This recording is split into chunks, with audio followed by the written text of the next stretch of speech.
Good IQA does not happen by accident. It relies on clear structure, forward thinking, and a planned approach that protects the integrity of every qualification being delivered. Planning begins with a clear rationale. This explains why quality assurance is needed, what it aims to achieve, and how it supports the centre, the assessors, and the learners. A well-written rationale sets out the tone for the whole IQA process because it aligns internal requirements with the expectations of the awarding organisation. It should show that the centre has a systematic approach to maintaining fairness, safety, validity, and reliability of every assessment decision. Part of that planning involves confirming that all assessment decisions are carried out by assessors who are suitably qualified, professionally competent in their subject area, and working within an agreed, standardised framework. Once assessors have completed their assessments, their work must be sampled by qualified IQAs. The IQA's responsibility is to ensure that assessment methods and decisions remain consistent, accurate, and fully aligned to the requirements of the qualification. Good planning also ensures that the learning and assessment remain uncompromised.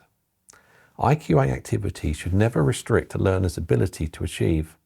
Instead, the process should run alongside the learner journey in a way that supports improvement without causing unnecessary disruption.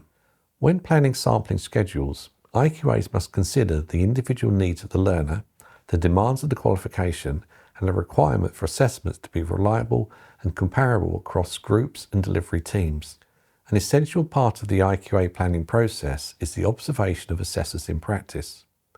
Observations help confirm that the assessor is following the assessment strategy, is working to the correct standards, and is applying fair judgment. When an observation is planned, the learner must be told clearly that the IQA is observing the assessor as well as their interaction. This reassurance helps learners feel comfortable and understand that the observation is about quality, not criticism.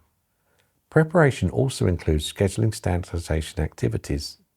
These meetings allow assessors to compare their decisions, discuss challenging scenarios, and review any differences in interpretation.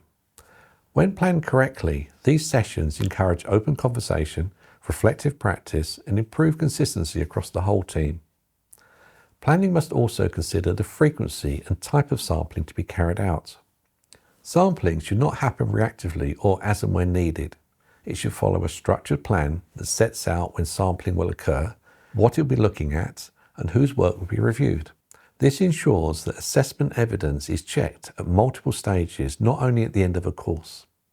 A well-designed IQA plan should also build in time for follow-up actions, reviews and assessor support.